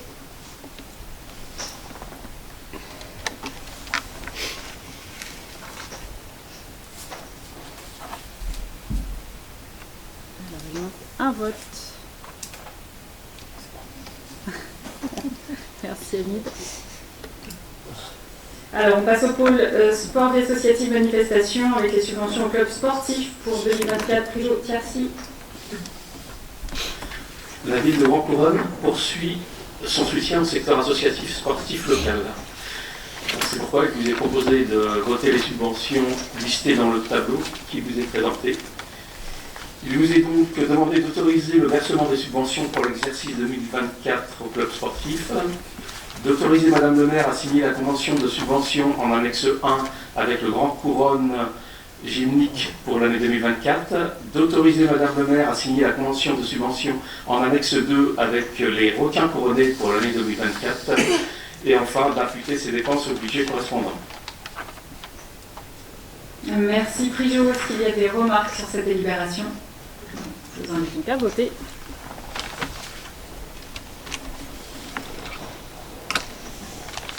« 28 votes pour. 28 votes pour, c'est donc adopté. Je vous remercie. Les subventions de fonctionnement aux associations de Grand Couronne, Prijo. Alors, de même, la ville de Grand Couronne poursuit son soutien au secteur associatif local de culture, loisirs et d'utilité sociale et d'éducation populaire en faveur des habitants de la commune. Les associations listées dans le tableau qui vous est présenté œuvrent tout au long de l'année et présentent un intérêt local et une plus-value à la ville de la cité. Il est donc proposé de voter les subventions listées dans ce tableau.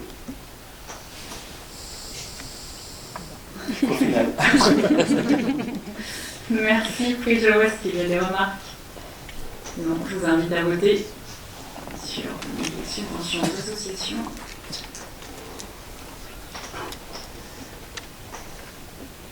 « 28 votes pour, c'est donc adopté, je vous remercie. Une subvention exceptionnelle, Prijo. Alors, pour cette subvention exceptionnelle, il s'agit de l'association Citoyenneté, Civisme et Partage qui œuvre toute l'année auprès de jeunes dans le désir de partage de mémoire intergénérationnelle en organisant des animations citoyennes sur des lieux historiques de devoir de mémoire et en sensibilisant aux grandes causes du bénévolat. Dans le cadre de la formation des jeunes porte-drapeaux, cette subvention exceptionnelle permettra l'achat de 2 drapeaux ainsi que de gants et autres matériels nécessaires pour la bonne tenue des cérémonies. Dans le but d'acheter ces 2 drapeaux, il est proposé de voter la subvention exceptionnelle pour un montant de 1 095 € pour l'association Citoyenneté, Civisme et Partage. Merci Prijo. Est-ce qu'il y a des remarques? Samuel Duval. Oui, une remarque très brève. Nous voterons cette délibération.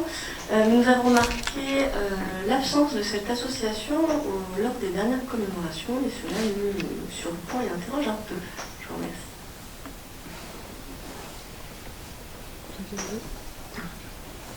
Je ne vois pas de quelle commémoration vous voulez parler. Peut-être d'une exceptionnellement la dernière, mais pour la majorité des commémorations, ils sont bien présents. Et les enfants sont également là.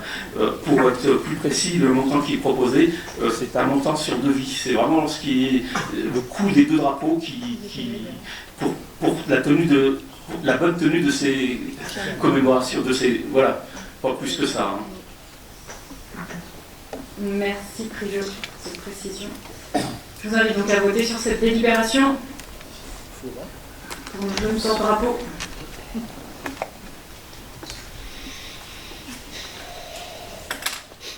« 28 votes pour, c'est donc adopté. Je vous remercie. La modification du règlement de partenariat ville-association Prijo. Alors, juste avant de démarrer, j'ai oublié de préciser, effectivement, je n'étais pas la dernière, parce que les enfants sont à l'école, étaient à l'école ce jour-là. Je ne sais plus si c'était un mardi ou un lundi, c'était le 19 mars. Alors, pour la délibération qui nous concerne, la ville de Grand Couronne poursuit l'amélioration de l'utilisation des fonds publics et sa transparence. Le règlement de partenariat entre la ville et les associations nécessite une adaptation afin de mieux répondre aux besoins des clubs et des associations, en particulier dans l'attribution de subventions. Il est donc proposé de modifier l'article 4.1.d, licenciés et adhérents, et .h, excédent financier. L'article 4.2.h, excédent financier, ainsi que les articles 7.3 et 7.5. Les autres articles du règlement restent inchangés. Merci Prijo. Est-ce qu'il y a des remarques? Samuel Duval. Oui, nous souhaitons attirer l'attention sur une modification qui ne tient qu'en quelques mots et qui pourtant s'apparente à toute l'ingérence. Je cite, « Il n'est pas possible de redistribuer les bénéfices d'une association. Cela exclurait donc de fait à une association de réaliser un don à une autre association, comme la FM, ce qui est autorisé par la loi. Pouvez-vous me confirmer ou préciser, s'il vous plaît? Merci. à ma connaissance, une association ne peut faire de bénéfices et ne peut redistribuer de fonds publics à son bon vouloir. Voilà, j'en dirai pas plus sur ce sujet-là. Merci Prijo pour cette précision.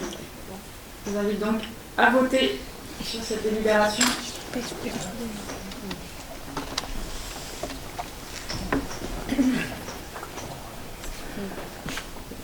il y a donc 2 votes. 28 votes pour, c'est donc adopté et je vous en remercie. Juste une précision pour compléter un peu ce que dit Prijo. Une association a la possibilité de faire des actions diverses et variées et de les redonner à d'autres associations. Là, on parle de fonds publics qui sont distribués par la collectivité. Voilà, petite précision. Et ça, c'est tout à fait faisable et possible. Merci pour la précision. Je vous en prie. Alors, on passe donc au pôle solidarité. Une première délibération pour Pascal Lemoyle. Donc, il s'agit d'une convention entre la ville de Grand-Couronne et le CCAS pour la redistribution des denrées alimentaires non utilisées. Donc, la ville de Grand-Couronne et le CCAS ont mis en place une action de ramassage et de redistribution des denrées alimentaires non utilisées dans les 6 restaurants scolaires et au service de restauration du centre de loisirs afin de lutter contre le gaspillage alimentaire. Et c'est en faveur des bénéficiaires de l'épicerie sociale et solidaire. Donc les conditions de traçabilité, de transport et de redistribution des denrées, sans affecter la chaîne du froid, sont conformes à la réglementation en vigueur et sont répertoriées dans cette présente convention. Merci Pascal. Est-ce qu'il y a des remarques sur cette délibération? On voit pas, je vous invite donc à voter.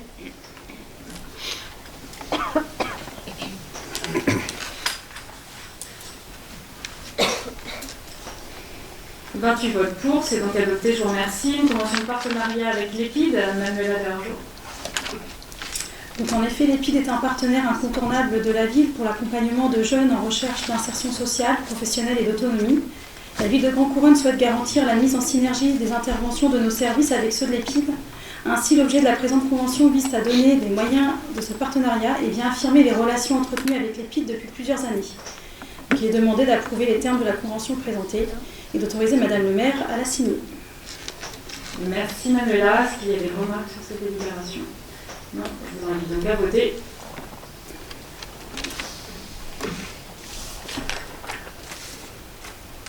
« 28 votes pour, c'est donc adopté, je vous remercie. La garantie d'emprunt pour le Carabaché, Manuela. Donc, notre bailleur social Habitat 76 a engagé la réhabilitation de 171 logements collectifs situés au sein du groupe Le Carabaché. Cette opération est financée par un emprunt d'un montant de 2 768 000 € auprès de la Caisse de dépôt et de consignation. Les travaux de réhabilitation ont pour objectif l'amélioration du confort et du cadre de vie. Donc, il est demandé par cette dernière d'attribuer la garantie d'emprunt sollicitée à hauteur de 30% et d'autoriser Madame le maire à signer les actes correspondants. Merci Manuela. Il y a des remarques? Pas de remarques. Je vous invite donc à voter sur cette délibération.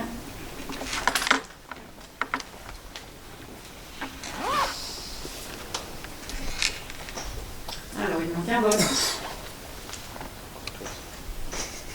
28 votes pour, c'est donc adopté, je vous remercie. La convention avec le CAPS, Manuela. Donc l'atelier de vie quotidienne et de communication est un dispositif accueillant un groupe de femmes en majorité immigrées ou immigrantes qui vise à les amener à acquérir une certaine autonomie dans leur vie quotidienne, leur faire assimiler des connaissances portant sur les réalités de la société dans laquelle elles vivent pour mieux comprendre leur environnement, rompre l'isolement et favoriser la mobilité et l'accès à la formation du droit commun ou à l'emploi. L'atelier est également un espace de parole, de réflexion, d'échange entre femmes et de générations et de cultures différentes, afin de faciliter l'insertion professionnelle et de permettre à ces femmes de devenir actrices de leur vie.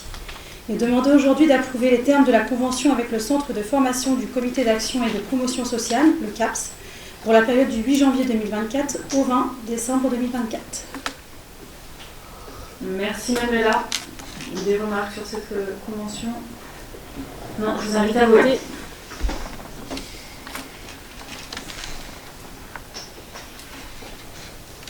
« 28 votes pour, c'est donc adopté et je vous remercie. On passe au pôle technique. foncière, Fabrice. Je fais un grand A parce que je suis très content de présenter cette délibération qui m'a pris un petit peu de temps depuis le début du mandat et qui a traîné auparavant pendant de nombreuses années.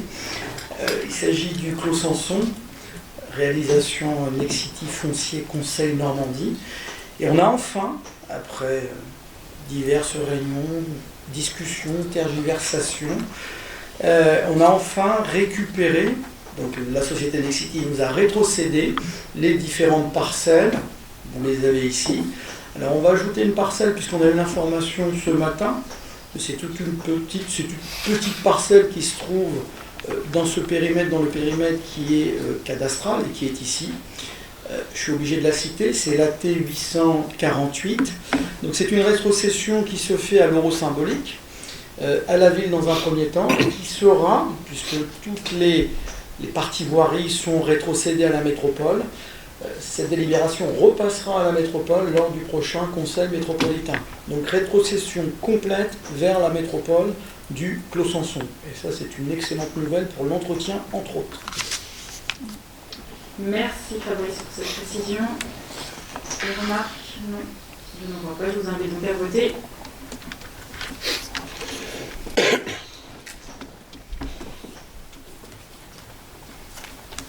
« 28 votes pour, c'est donc adopté. Je vous remercie. Une dernière délibération sur le bilan foncier.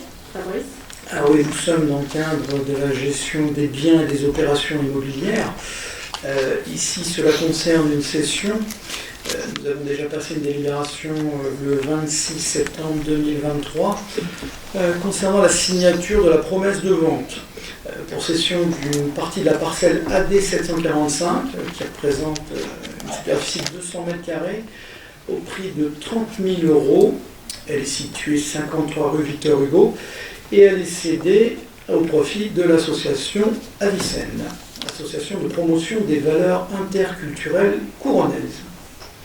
J'ai signé la semaine dernière cette proposition, enfin cette vente, chez le notaire. Merci Fabrice. Est-ce qu'il y a des remarques? Donc, je vous invite donc à voter sur cette délibération.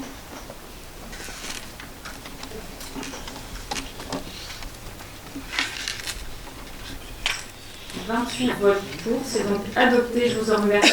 On est arrivé à la fin de l'ordre du jour de ce conseil municipal. Je vous remercie toutes et tous. Je vous souhaite une très bonne soirée. Je vous dis à bientôt pour le prochain conseil municipal. Merci.